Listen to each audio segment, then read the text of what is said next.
Hello, welcome to OJ Studios. Please enjoy this week's chapter of Punishment 2, Return of Amanda, by Olivia Julius.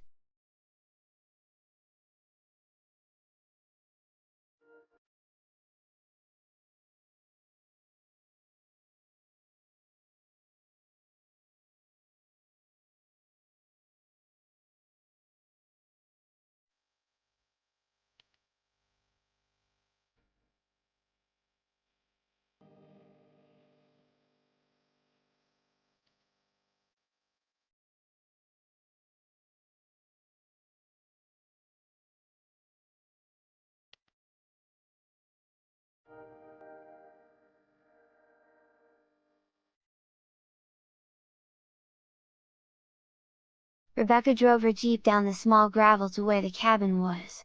The gravel road crunched beneath the tires, creating a serene soundtrack that harmonized with the rustling leaves and distant chirping of crickets. The cabin, nestled among tall pine trees, exuded a rustic charm. Its weathered wooden exterior blended seamlessly with the natural surroundings, and a stone chimney stood tall, hinting at the warmth and coziness within. As we pulled up, the soft glow of the porch light welcomed us. Next to the cabin is a small river that we swim in every year on Easter.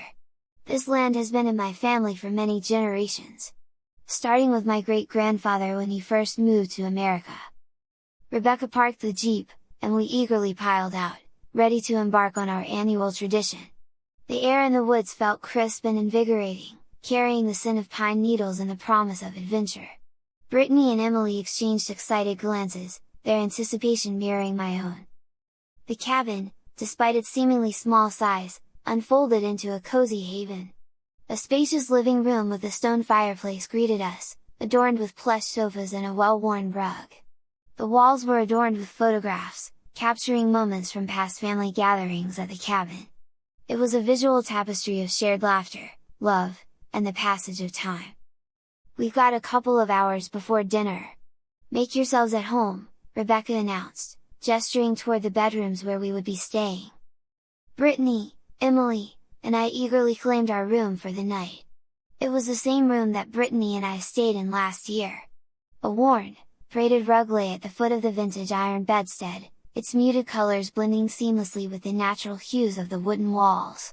The quilted bedding boasted a patchwork of earthy tones, each square telling a story of a different time and place. The bed beckoned, promising a sanctuary of comfort and repose. Emily put her suitcase on the bed and Brittany, and I followed along. All of us were eager to get into our swimsuits so we could play in the river below. I opened my suitcase and took out the swimsuit that Gracie lent me. I walked over to the bathroom and quickly took off the shorts and the tank top that I was wearing and quickly slipped on the one-piece swimsuit. It's amazing how much I am getting used to wearing these clothes. Last year, when I first wore a swimsuit, I wasn't sure about it and scared to wear it. But now, I am wearing girls' swimsuits normally, almost like I have always worn them. As I emerged from the bathroom, Brittany and Emily had already changed into their swimsuits, exchanging laughter and excited chatter. The anticipation of our river swim in the river filled the air, leaving a sense of familiarity and joy. We made our way down the well-trodden path toward the riverbank, the soft earth beneath our feet and the rustling leaves overhead creating a natural symphony. The river, crystal clear and gently flowing, awaited us with open arms. It was a sacred spot for my family, a place where we connected with each other and celebrated the passage of time. As we reached the water's edge, a wave of nostalgia washed over me. Memories of Easter celebrations, laughter, and the joyous splashes from previous years flooded my mind. The river had witnessed the evolution of my family, and now, with Brittany and Emily by my side, it embraced new traditions. Rebecca and Ethan were at the fire pit getting dinner ready. They were also dressed in their swimwear. They yelled out something about when dinner would be ready, but I didn't hear them. We waded into the cool water, the gentle current tugging at our legs. Laughter bubbled up as we playfully splashed each other, the sun casting a warm glow over the scene. The pine-scented breeze carried through the air. The sun dipped lower in the sky, casting a golden hue over the river and the surrounding woods. We swam, floated, and laughed, completely immersed in the moment. The cool water was a refreshing contrast to the warmth of the day, and the familiar sounds of nature provided a soothing backdrop to our playful banter. Rebecca called us to come to the fire so we could cook hot dogs. We reluctantly left the river, our skin tingling from the cool water, and gathered around the fire pit where Rebecca and Ethan were preparing to cook hot dogs. The flames danced, casting flickering shadows on our faces as we eagerly anticipated the savory meal. Brittany and Emily, still giggling from our river escapades, joined me by the fire. We grabbed sticks, and prompted skewers for roasting our hot dogs.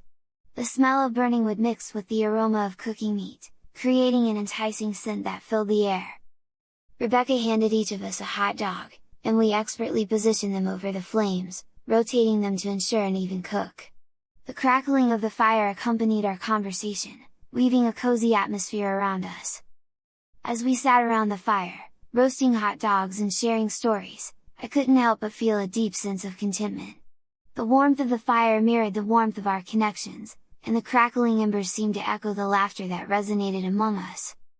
After a satisfying meal, we reclined by the fire, gazing up at the stars twinkling in the night sky. The crackling flames gradually lulled us into a comfortable silence, each of us lost in our own thoughts. The woods around us seemed to come alive with a symphony of nocturnal sounds, a tranquil serenade that serenaded our evening. The plan was for us to also cook marshmallows, but the sudden patter of raindrops echoed through the woods, and we quickly abandoned our marshmallow plans, laughing and sprinting towards the cabin for cover. The air was filled with excitement and the scent of rain-soaked earth as we reached the safety of the porch, catching our breaths and sharing amused glances. Rebecca, undeterred by the unexpected rain, suggested a game night inside the cabin. It sounded like a perfect idea to continue the evening's festivities. We gathered in the living room, the fireplace crackling with warmth, casting a cozy glow on the wooden walls. Ethan fetched a deck of cards, and soon we found ourselves engrossed in various board games and card games. The rain outside created a soothing backdrop, adding to the snug ambience of the cabin. Laughter and friendly banter filled the room, creating new memories to intertwine with the rich tapestry of family history. As we played, the rain intensified, tapping rhythmically on the cabin's windows. We cozied up in blankets, the soft glow of the table lamp casting a warm halo over the game board. The sound of shuffling cards and the occasional cheers or groans of victory and defeat created a comforting melody. During our game night, Rebecca disappeared briefly and returned with a tray of steaming mugs filled with hot cocoa. The rich aroma filled the air, adding a delightful touch to our indoor escapades. We sipped the warm cocoa, enjoying the sweet indulgence as the rain continued its dance on the cabin's roof. The evening unfolded into a delightful blend of laughter, competition, and shared warmth. As the night progressed, the rain outside gradually subsided, leaving behind a refreshed and invigorated atmosphere. The cozy haven of the cabin had become a haven not just from the rain but also from the worries of the outside world. As the games wound down, we gathered by the fireplace once again. The crackling flames cast a soft glow on our contented faces.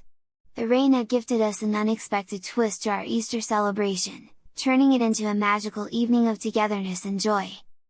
With the rain's rhythmic drumming fading outside, the cabin's warmth and the glow of the fireplace created a perfect setting for a final card game.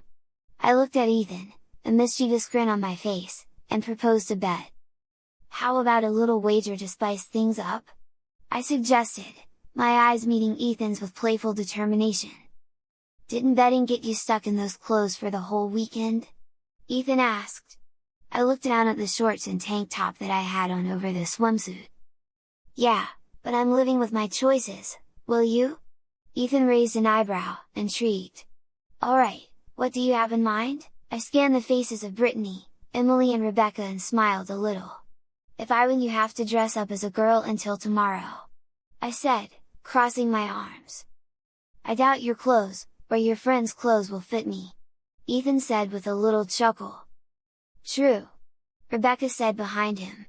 "But mine will fit you just fine, and it just so happens that I have some of my clothes here in this cabin." Brittany and Emily both laughed a little as they watched Ethan. "Fine," Ethan said.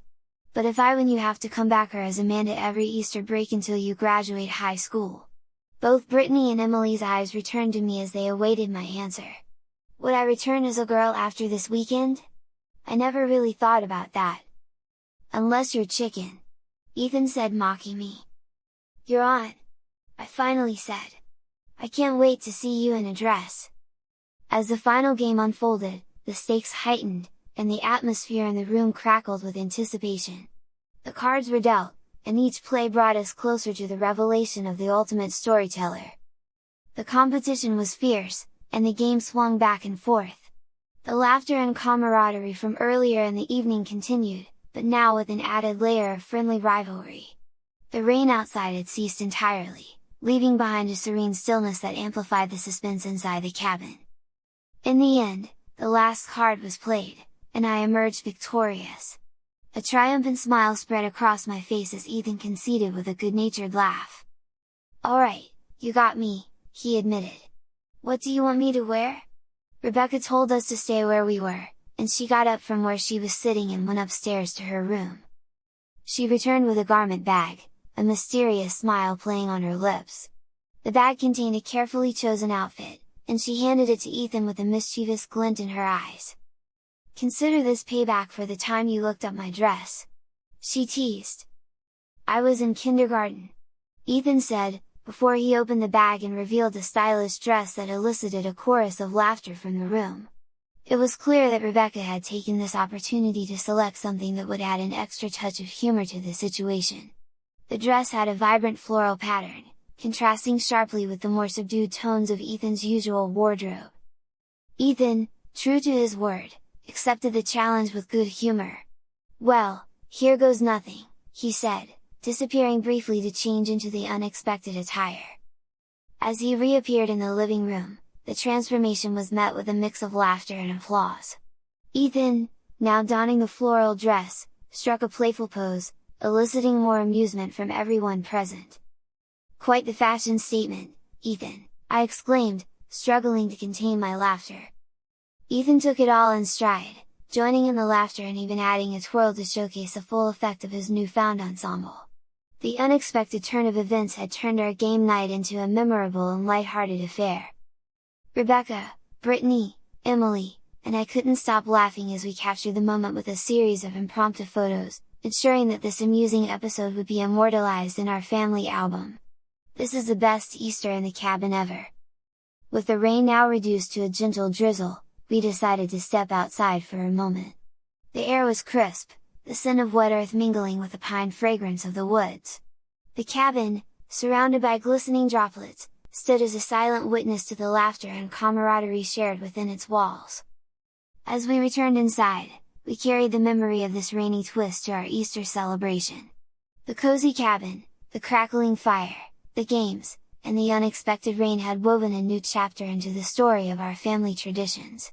With hearts full and smiles lingering, we settled into the quiet comfort of the cabin, grateful for the warmth of family bonds and the magic of unexpected moments in the woods.